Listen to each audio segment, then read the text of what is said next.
วัสดีค่ะทุกคนยินดีต้อนรับเข้าสู่ Channel Jenny T นะคะชื่อเจนนี่นะคะเป็นนักร้องแล้วก็ศิลปินวาดภาพอิสระค่ะโดยปกติใน Channel นี้เนี่ยจะเป็นผลงานเพลงแล้วก็ cover ต่างๆของเจนนี่แต่ว่าคลิปในวันนี้เป็นคลิปพิเศษเพราะว่าเราไม่ได้จะมาพูดถึงเรื่องดนตรีกันเลยนะคะแต่จะมาเล่าให้ฟังถึงผลงานพิเศษชิ้นหนึ่งที่ได้โอกาสไปทำมาซึ่งก็คือ Animation Music Video ให้กับเพลงคิดถึงไม่ได้ของพี่แม็กโกสินนะคะก็รู้แค่คุยธรรมดาก็เป็นไปไม่ได้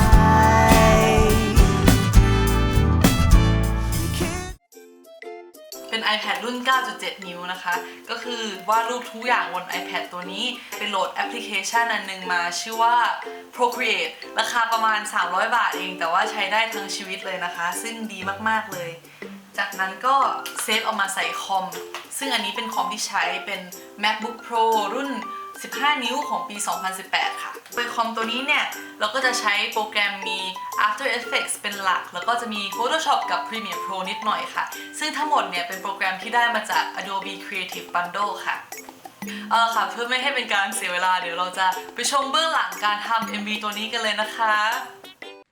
เหตุผลที่ตัวละครทุกตัวในเรื่องนี้เป็นหมาเนี่ยเพราะหมามันน่ารักค่ะแล้วก็พี่แม็กเนี่ยเขาอยากให้ MV ออกมาน่ารักก็เลยตกลงกันว่าเอาหมาดีกว่าซึ่งตัวละครทุกตัวในเรื่องนี้เนี่ยได้แรงบันดาลใจมาจากหมาของเจนนี่หรือว่าหมาของครอบครัวของเพื่อนๆหมดเลยค่ะเจ้าแม็กกี้พระเอก MV ของเราเนี่ยได้แรงบันดาลใจมาจากโคบี้กับกัมโดริเป็นหมาของแฟนเจนนี่เองค่ะพอทำ MV เสร็จไปได้2 วันน่ะก็บังเอิญไปเดินเจอนี่นะคะเจ้าหนอนน้อยที่หน้าตาเหมือนพระเอก MV เลยแต่ว่าหนอนน้อยเป็นนางเอกนะคะแล้วก็หนอนน้อยอ่ะเขาทำสายตาปริบๆร้องเรียกที่จะกลับบ้านมากับพวกเรามากเลยนะคะก็เลยได้หนอนน้อยมาเลยเชื่อว่าที่หนอนน้อยมาเนี่ยเป็นเพราะว่า MV ตัวนี้เลยนะคะใช่ไหมหนอนน้อยอันนี้ก็น้องหนอนน้อยนะคะนางเอกของเรามาจากบราวนี่นะคะเป็นพุดเดิ้ลตัวแรกในชีวิตเจนนี่เลยอันนี้ลูกของบราวนี่ชื่อลอตเตอรี่เป็นแรงบันดาลใจให้กับนักเล่นทรัมเป็ตนี่คือเจ้าร็อกซี่นะคะหมาเฟรนช์บูลด็อกของพี่ชายเลยใส่สักให้เหมือนพี่ชายเลยอันนี้เกาลัดนะคะแล้วก็มีแบล็กกี้เป็นหมาลาบราดอร์ให้มาเล่นเบสเจ้าซีซ่าอเดลหมูแดงแล้วก็โอเว่นค่ะเล่นกีตาร์ภาพที่เราวาดเองภาพนี้เนี่ยก็เป็นอีกหนึ่งไอเดียสำคัญที่เรานำมาใช้ในการทำ MV ตัวนี้นะคะโดยเราอยากจะให้สีสันของ MV ลายเส้นแล้วก็ Art Direction เนี่ยเป็นไปในแนวทางเดียวกับภาพนี้นะคะซึ่งเพลงคิดถึงไม่ได้เนี่ยมีท่อนเปียโนโซโล่ที่เพราะมากๆเลยเราก็เลยอยากจะเอาเรื่องราวในรูปนี้เนี่ยมาเล่าต่อแต่ว่าเปลี่ยนจากหมีให้กลายเป็นน้องหมาชาแนลเซอร์พระเอก MV ของเราค่ะจากแรงบันดาลใจเหล่านั้นเนี่ยเจนนี่ก็ได้มาคิดเรื่องราวของ MV ตัวนี้ในขั้นตอนต่อมาซึ่งก็คือการทำ storyboard ค่ะแต่ถ้าจะให้เล่ากันตามตรงเนี่ยเราเป็นคนที่ทำ storyboard ทุกอย่างในหัวอย่างเดียวเลยนะคะส่วนกระดาษข้างหน้าเนี่ยมันมาทำเอาตอนขั้นตอนใกล้จะสุดท้ายมากแล้วหลังจากวาดรูปทุกอย่างเสร็จหมดแล้วก็กำลังจะเอามาเรียบเรียงเป็นฉากในคอมเพราะว่าเราขี้เกียจนะคะ แล้วก็อีกอย่างหนึ่งก็คือความจริงแล้วเราเป็นคนไม่ค่อยชอบวางแผนงานศิลปะให้มันละเอียดเกินไปก่อนเริ่มทำนะคะเพราะว่าโดยส่วนตัวเรารู้สึกว่ามันจำกัดความคิดสร้างสรรค์ของเราแล้วก็บางทีมันทำให้งานออกมาดูไม่ค่อยธรรมชาติโดยเราก็จะอาศัยมีเรื่องราวแล้วก็ไอเดียของฉากบางฉากคร่าวๆอยู่ในหัวนะคะแล้วก็พอค่อยๆวาดไปเนี่ยมันก็จะเริ่มได้ไอเดียมากขึ้นว่าฉากนี้มันยังขาดตัวละครตัวนี้นะเติมตัวนี้ดีกว่าใส่เอฟเฟกต์อันนี้ดีกว่าอะไรแบบเนี้ยซึ่งการทำงานแบบเนี้ยเรารู้สึกว่าข้อดีมันทำให้งานออกมาโฟลว์แล้วก็ไอเดียมันมีความสร้างสรรค์มากขึ้นนะแต่ว่าข้อเสียก็คือระหว่างทำบางทีเราก็จะง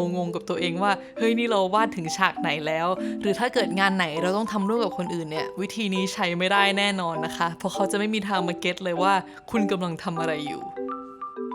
ในที่สุดเราก็มาถึงขั้นตอนการวาดภาพสักทีนะคะซึ่งภาพทุกภาพที่อยู่ใน MV ตัวนี้เนี่ยเจนนี่วาดขึ้นในแอปชื่อว่า Procreate เป็นแอปที่ราคาประมาณ300 บาทสามารถโหลดได้ใน App Store เลยนะคะโดยเจนนี่เนี่ยวาดบน iPad Procreate ก็จะมีหน้าตาประมาณนี้นะคะวาดไปแล้วก็คล้ายๆ Photoshop เหมือนกันสิ่งแรกที่เจนนี่ทำใน Procreate แล้วก็ให้ความสำคัญเป็นอันดับหนึ่งในงานชิ้นนี้เลยนะคะก็คือการกำหนด Art Style หรือว่าการกำหนดรูปแบบแนวทางศิลปะโดยละเอียดค่ะไม่ว่าจะเป็นตัว brush ที่เลือกนำมาใช้ในการทำ outline ตัดเส้นเลือกนำมาลงสีวิธีการไล่สีแสงเงาโทนสีที่เลือกนำมาใช้ texture ของตัวละครของฉากหลังหรือว่ากระดาษที่เลือกนำมาใช้เนี่ยมันนับได้เป็นแบบ 90% ของการเล่าเรื่องเลยนะเพราะอย่างตัวพล็อตหรือเนื้อเรื่องเนี่ยคนดูจะต้องดูไปประมาณแบบสักพักนึงเลยอะถึงจะมาเก็ตว่าอ๋อเรื่องนี้มันเกี่ยวกับอันนี้นะเกี่ยวกับอันนี้นะแต่ว่าสำหรับ art style เนี่ยตั้งแต่เปิดมาฉากแรกวินาทีแรกเลยคนดูเขาก็จะได้ไอเดียในทันทีเลยนะคะว่างานชิ้นนี้เนี่ยคุณภาพอยู่ในระดับไหนต้องการจะสื่ออารมณ์แบบไหนสื่อแนวทางศิลปะแบบไหนซึ่งมันก็จะเป็นตัวกำหนดด้วยนะคะว่าเขาอยากจะดู MV ของเราต่อหรือว่าเขาอยากจะเปลี่ยนไปดูช่องอื่นในทันทีเลยสิ่งสำคัญสำหรับการเลือกบรัชที่จะนำมาใช้วาดเนี่ยทุกอย่างจะต้องมีความเสมอต้นเสมอปลายในทุกๆฉากทุกๆตัวละครนะคะไม่งั้นมันจะดูแล้วเหมือนแบบตัวละครแต่ละตัวหลุดออกมาจากคนละโลกแล้วเอามาแปะเข้าหากันอะไรแบบเนี้ยภาพมันก็จะไม่ต่อเนื่องนะคะอันนี้ก็เป็นตัวอย่างของการกำหนด art direction ที่เจนนี่ไปเจอมานะคะเป็นคลิปเบื้องหลังของ Naruto the Movie สตูดิโอใหญ่ๆที่มีคนวาดเป็น100 คนแบบเนี้ยถ้าเราปล่อยให้คนวาดแต่ละคนวาดตามอารมณ์ของตัวเองเลยมันไม่มีทางเลยที่รูปออกมาจะมีความต่อเนื่องนะคะเพราะว่าคนวาดแต่ละคนไม่มีทางจะไปใช้สีเหมือนกันเป๊ะๆหรือว่าเส้นชนิดเดียวกันเป๊ะๆได้นะคะดังนั้น art director เนี่ยเขามีหน้าที่ที่จะทำแบบชีทกำหนดมาอย่างชัดเจนเลยว่าตัวละครแต่ละตัวเสื้อผ้าต้องเป็นสีเบอร์นี้เงาสีเบอร์นี้ผิวเบอร์นี้เส้นต้องเป็นขนาดเบอร์อะไรแบบนี้ค่ะแต่สำหรับงานของเจนนี่ที่ทำเองคนเดียวเนี่ยเจนนี่ก็ไม่ได้จำเป็นต้องมาเขียนชีทออกมาชัดเจนขนาดนั้นนะคะแต่ว่าเราก็ต้องจำเอาว่าตัวเองเลือกเส้นแบบไหนไว้ในการตัดเส้นเลือกสีประมาณไหนให้กับตัวละครแต่ละตัวนะคะซึ่งกว่าเราจะเลือกออกมาได้ตอนจบเนี่ยเราใช้เวลาทดลองบรัชทดลองสีต่างๆเป็นวันๆเหมือนกันนะโดยสุดท้ายที่เราใช้เนี่ยส่วนมากจะเป็นบรัชฟรีที่ได้มากับแอป Procreate นะคะแต่มันก็มีบางตัวเหมือนกันที่เราลองไปหาซื้อมาออนไลน์ราคาก็ไม่ได้แพงมากแต่ว่าเราชอบมากเลยก็เดี๋ยวจะแปะลิงก์แนะนำเอาไว้ให้ใน description นะคะหลังจากที่เลือกบรัชต่างๆได้แล้วเนี่ยก็มาถึงขั้นตอนของการวาดภาพแล้วก็ลงสีตัวละครนะคะซึ่งในงานชิ้นนี้เราอยากให้ลายเส้นมันออกมามีความขี้เล่นเหมือนเป็นรูปวาดของพวกเด็กๆค่ะแต่ว่าเราก็ไม่อยากลงสีให้มันแบบแบนธรรมดาเหมือนกับงานการ์ตูนเด็กๆทั่วไปนะคะดังนั้นเราจึงทดลองวิธีไฮบริดก็คือ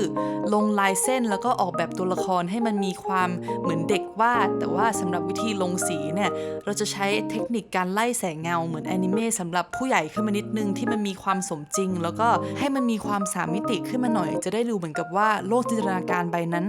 มันมีอยู่จริงเป็นแบบ3 มิติจับต้องได้เลยนะคะดังนั้นวิธีที่เราเลือกใช้ก็คือการลงสีแสงเงาด้วย blending mode ค่ะถ้าให้อธิบายคร่าวๆเนี่ย blending mode มันก็คือการรวมเลเยอร์หลายๆอันเข้าหากันด้วยเอฟเฟกต์ที่ต่างกันไปนะคะทำให้เราได้รูปแบบการทับซ้อนกันของเลเยอร์ที่ไม่เหมือนเดิมค่ะตัวอย่างก็เช่นการสร้างเลเยอร์โหมดให้เป็น multiply mode อยู่ข้างบนเลเยอร์ของตัวละครนะคะแล้วก็ใช้สีฟ้าอมเทาเนี่ยระบายลงในบริเวณที่เป็นเงาจากสีฟ้าอมเทาธรรมดามันก็จะกลายเป็นสีของเงาของตัวละครเราค่ะส่วนโหมดที่เจนนี่ใช้ในการทำแสงก็คือโหมด overlay ค่ะโดยเจนนี่จะใช้สีเหลืองเนี่ยระบายลงในบริเวณที่แสงมันกระทบตัวละครพอเราตั้งโหมดเป็น overlay แล้วเอาไปวางลงบนเลเยอร์ของตัวละครปุ๊บเนี่ยจากสีเหลืองธรรมดามันก็จะกลายเป็นสีของแสงที่กระทบลงบนเลเยอร์ตัวละครค่ะซึ่งการใช้ blending mode เนี่ยมันถือว่าเป็นจุดเด่นแล้วก็เอกลักษณ์อย่างหนึ่งของการวาดรูปในคอมวาดรูปแบบดิจิตอลเลยนะคะเพราะว่าเวลาเราวาดรูปบนกระดาษเนี่ยเวลาอยากได้แสงเงาแล้วก็ต้องมาผสมสีเอาเองแล้วก็ค่อยๆไล่ไปใช่ไหมแต่ว่าในคอมเนี่ยเราสามารถใช้แค่สีเดียวเป็นสีของเงาแล้วก็ระบายได้ทั้งรูปเลยนะคะดังนั้นเนี่ยภาพโดยรวมมันจะมีความเสถียรมากขึ้นเพราะว่าทุกจุดจะใช้แสงกับเงาในปริมาณสีที่เท่ากันนะคะมันจะไม่มีจุดไหนที่โดดออกมาว่าเฮ้ยตรงนี้สีมันผิดมันเพี้ยนไปนะเหมือนอยู่ในคนละบรรยากาศอะไรแบบเนี้ยแล้วก็อีกอย่างก็คือมันช่วยประหยัดเวลาในการเลือกสีการไล่สีมากๆเลยค่ะตอนที่เจนนี่วาดตัวละครแต่ละตัวเราก็จะแยกทุกส่วนของร่างกายออกมาจากกันหมดเลยนะคะไม่ว่าจะเป็นหูซ้ายขวาแขนขาหัว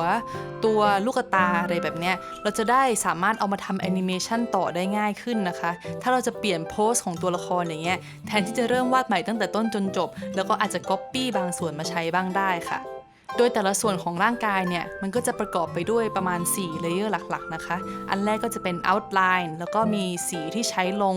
จากนั้นก็จะมีเลเยอร์ที่เป็น blending mode multiply เพื่อทำเงานะคะแล้วก็ overlay เอาไว้ใช้ทำแสงค่ะโดยเจนนี่ก็จะ group layer ทั้งหมดนี้นะคะเข้ามาอยู่ในกลุ่มเดียวกันตามชื่อชิ้นส่วนของร่างกายนั้นๆค่ะหรือว่าบางอันที่แบบมั่นใจว่าจะไม่กลับไปแก้ไขอะไรแล้วเนี่ยเจนนี่ก็จะ flatten ให้จาก4กลายเป็นแค่1เลเยอร์นะคะเพื่อการประหยัดเนื้อ quality ของไฟล์แล้วก็การทำงานให้สะดวกมากขึ้นค่ะอีกฟังก์ชันหนึ่งใน Procreate ที่เราชอบมากๆแล้วก็เหมาะสำหรับคนทำแอนิเมชันมากๆเลยเนี่ยก็คือ Animation Assist ค่ะโดย Animation Assist เนี่ยพอเราเปิดแล้วมันจะเอาเลเยอร์ต่างๆของเรามาเรียงกันเป็นเฟรมนะคะโดยมันจะทำให้เราสามารถ Preview ดูได้เลยว่า Animation ของเราเนี่ยพอเราเซฟออกมาแล้วจะหน้าตาเป็นยังไงค่ะเราสามารถเลือกได้นะคะให้แอนิเมชันของเราเล่นแบบ one shot ก็คือเล่นรอบเดียวจบก็หยุดหรือจะเอาเป็นแบบ loop ก็ได้ซึ่ง loop ก็คือมันก็จะเล่นวนไปเรื่อยๆจนกว่าเราจะพอใจแล้วก็ให้มันหยุดนะคะซึ่งเจนนี่ชอบแบบ loop มากๆเลยเพราะว่าพอมันวนซ้ำไปเรื่อยๆเนี่ยเราสามารถดูได้จนเราเข้าใจว่ามันยังขาดอะไรไปตรงไหนต้องกลับไปแก้ค่ะเราสามารถเข้าไปปรับความเร็วของแอนิเมชันได้ที่ frames per second นะคะซึ่งใน frames per second เนี่ยมันก็คือว่าใน1วินาที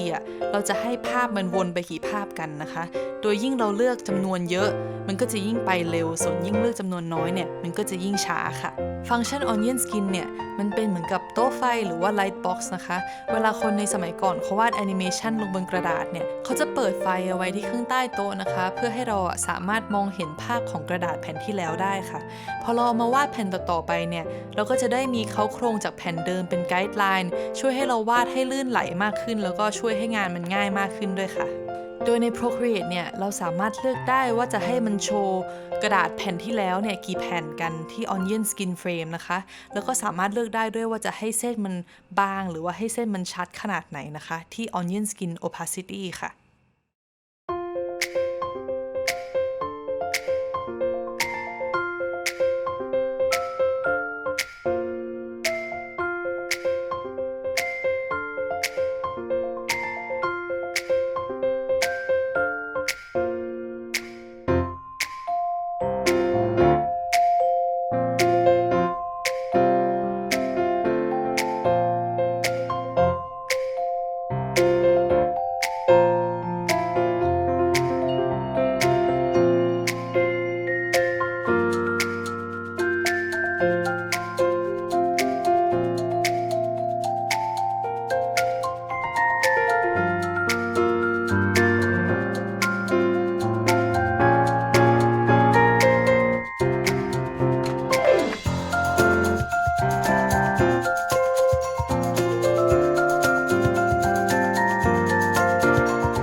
4 to 6 weeks later. ในที่สุดเวลาผ่านไปประมาณ1เดือนกว่าๆนะคะเจนนี่ก็วาดภาพเสร็จทุกเฟรมสำหรับ MV เพลงคิดถึงไม่ได้ค่ะที่เอามาโชว์เนี่ยก็เป็นภาพส่วนหนึ่งที่เราวาดไปนะคะความจริงมันมีมากกว่านี้อีกแต่ว่าเราเซฟมาให้ดูหมดไม่ไหวนะคะตอนแรกเนี่ยเรากะว่าจะทำคลิปนี้คลิปเดียวอธิบายตั้งแต่ต้นจนจบเลยนะแต่ว่าพอดีอธิบายเพลินไปหน่อยนะคะก็เลยคลิปเริ่มยาวเกินไปแล้วก็เลยแบ่งเป็นพาร์ท 2ค่ะสำหรับใครที่อยากจะรอฟังเบื้องหลัง MV ตัวนี้จนจบเนี่ยเดี๋ยวเร็วๆนี้เจนนี่จะนำพาร์ท 2มาแชร์ให้ได้ฟังกันนะคะมันจะมีการใช้โปรแกรมอย่าง After Effects Photoshop แล้วก็ Premiere Pro ในการเรียบเรียงแอนิเมชันค่ะเพื่อนๆสามารถ subscribe ที่ channel นี้รอกันได้เลยนะคะสำหรับวันนี้ก็ต้องขอบคุณทุกคนที่เข้ามาฟังเบื้องหลังพาร์ทแรกมากเลยนะคะถ้าใครมีคอมเมนต์มีข้อติชมหรือว่าข้อแนะนำอะไรเนี่ยอยากจะพูดคุยกันสามารถเขียนมาได้ในคอมเมนต์ข้างล่างเลยนะคะแล้วก็ไว้เจอกันในคลิปหน้าเร็วๆนี้ค่ะขอบคุณค่ะ